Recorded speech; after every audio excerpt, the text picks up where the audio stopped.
दिल्ली विधानसभा के इस प्रबोधन कार्यक्रम में दिल्ली विधानसभा के माननीय अध्यक्ष श्री विजेंद्र गुप्ता जी, दिल्ली की लोकप्रिय मुख्यमंत्री श्रीमती रेखा गुप्ता जी,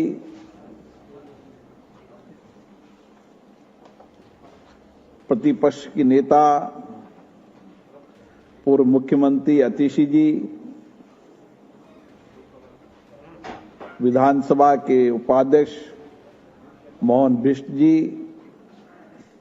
केंद्र सरकार में मंत्री माननीय हर्ष मल्होत्रा जी, माननीय सांसदगण, दिल्ली सरकार के माननीय मंत्रीगण, माननीय विधायकगण, मैं आप सबका हार्दिक अभिनंदन करता हूं, स्वागत करता हूं। आप सबको बहुत बड़ी जिम्मेदारी और दायित्व दिल्ली की जनता ने दिया है और जिस भवन में बैठे हैं वह भवन आजादी के संघर्षों का साक्षी रहा है। ये भवन महान स्वतंत्रता सेनानियों, महान विचारकों के अभिव्यक्ति का सदन रहा है और इसी भवन से आजादी की लड़ाई के साथ हम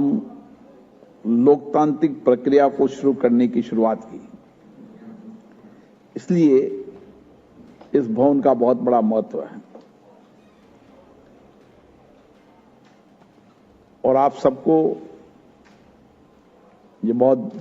महत्वपूर्ण जिम्मेदारी मिली है, दायित्व मिला है और इसलिए इस दायित्व जिम्मेदारी को हम कैसे निभा सकते हैं। जो रेखा जी ने कहा कि हम दिल्ली को, जो देश की राजधानी है, उस देश की राजधानी के अंदर हम आधारभूत ढांचा, सामाजिक कल्याण, शिक्षा, स्वास्थ्य के साथ लोगों की अपेक्षाएं कैसे पूरी कर सकते हैं। दिल्ली विधानसभा के अंदर चुने हुए जो प्रतिनिधि है अलग अलग विधानसभा से आते हैं और दिल्ली दुनिया के अंदर वह राजधानी है जहां सभी राज्यों की विविधताएं हैं, भाषा की विविधताएं हैं,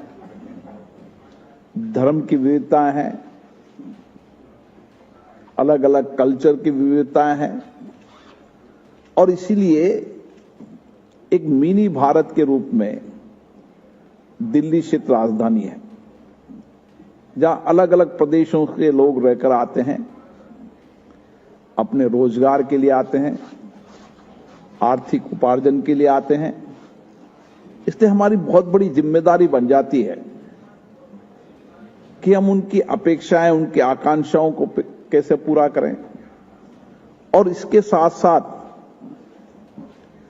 दिल्ली विधानसभा की कार्रवाई, दिल्ली विधानसभा के अंदर आपकी चर्चा, संवाद, लोकतांत्रिक परंपराओं को मजबूत करना ताकि देश के अंदर एक नया संदेश जा सके और इसीलिए केवल आप एक विधानसभा के प्रतिनिधि नहीं हैं, आप पूरे राज्य का प्रतिनिधित्व करते हैं और इसलिए राज्य का प्रतिनिधित्व करते हैं तो आपका दृष्टिकोण, आपका विचार आपका चिंतन पूरे राज्य के विकास के साथ इस राज्य की जनता का विकास और उनकी सामाजिक कल्याण की भी परिवर्तन करने का दायित्व है। और ये सदन उन करोड़ों जनता की अपेक्षाओं को पूरा करने का सदन है। इसलिए मेरा मानना है कि दिल्ली की जनता ने आपको बड़ी अपेक्षाओं के साथ भेजा है। नई सरकार का गठन हुआ है, नई सरकार से बड़ी अपेक्षाएं हैं, आकांक्षाएं हैं। तो जब आकांक्षाएं ज्यादा होती है तो हमें काम की विचार भी उस दृष्टिकोण से करना पड़ता है। और इसीलिए आप पर बहुत बड़ी जिम्मेदारी है और इस जिम्मेदारी को हम सदन के माध्यम से कैसे कर सकते हैं, इसके लिए 2 दिन तक विभिन्न विषयों पर चर्चा होगी, संवाद होगी, विचारों का आदान प्रदान होगा, मंथन होगा, ताकि हम विधानसभा के इस भवन के माध्यम से एक श्रेष्ठ विधायक होने के साथ साथ हम जनता के उन सब चुनौतियों के समाधान का रास्ता भी निकालें। और इसलिए मेरा मानना है कि विधानसभा की इस कार्रवाई के अंदर हमें कोशिश करना चाहिए कि हम श्रेष्ठ श्रोता के रूप में बैठें, देर तक विधानसभा में बैठें, हमें बोलने का अवसर नहीं हो तो भी सुनने का अवसर का लाभ उठाएं। जितना सुनने का अवसर का लाभ उठाएंगे उतनी आप बेहतर चर्चा संवाद कर पाएंगे। एक श्रेष्ठ श्रोता ही अच्छा वक्ता हो सकता है। और इसलिए आपको पुरानी विधानसभा की कार्रवाई, उनकी डिबेट, बने गए कानूनों पे चर्चा, नए इनोवेशन, नई सोच के साथ काम करने की आवश्यकता है। हमारी कोशिश होनी चाहिए कि हमें सारी विधानसभा के नियम प्रक्रियाओं की जानकारी हो, हमें भारत के संविधान की जानकारी हो और भारत के संविधान के उन अनुच्छेद जो विशेष रूप से आपके दायित्व कर्तव्यों के लिए भी है और जो आपकी विधानसभा कार्रवाई के लिए, संचालन के लिए उचित भी है, उनकी संपूर्ण जानकारी आपको होना चाहिए। जितनी आपको विधानसभा के नियम प्रक्रियाओं की जानकारी होगी उतना ही आप इस विधानसभा का श्रेष्ठ उपयोग कर पाएंगे। आज चाहे प्रश्नकाल हो, चाहे अन्य समय हो, उस समय के अंदर हम किस तरीके से अपनी बात को कह सकते हैं,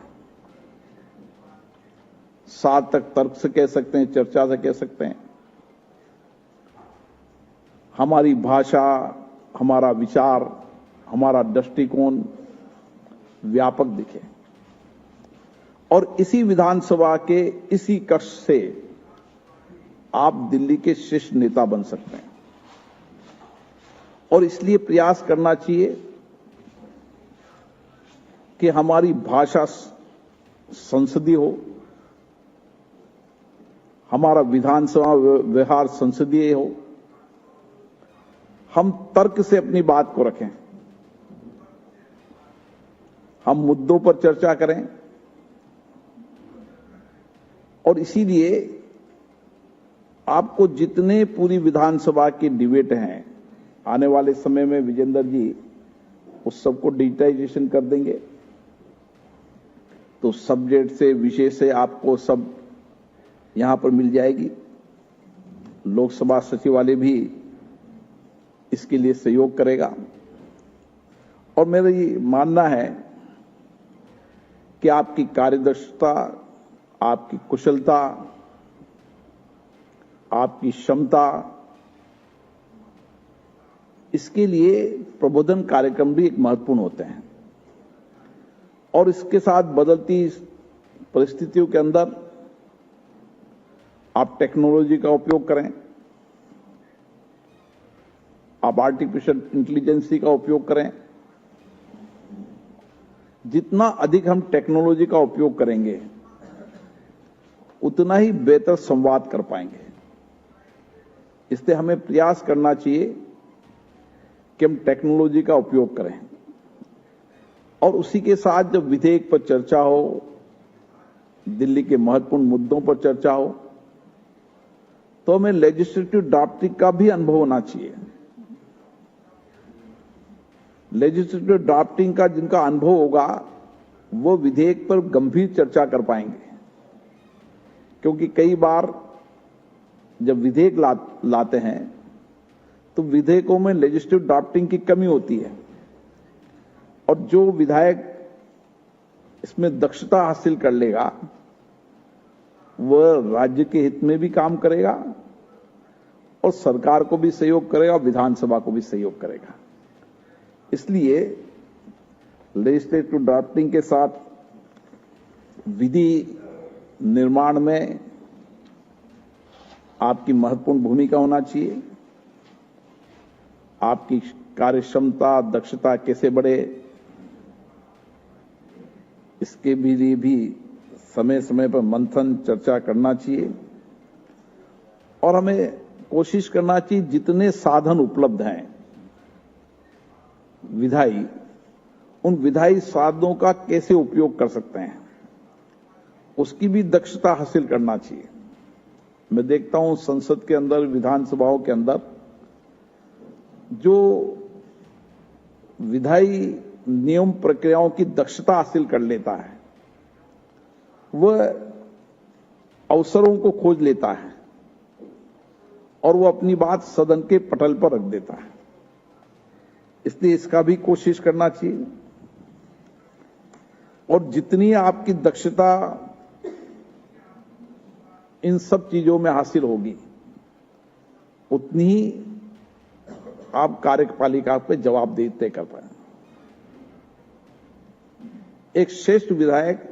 राज्य की कार्यपालिका पर पारदर्शिता भी ला सकता है, अपने क्षेत्र की समस्याओं का समाधान भी कर सकता है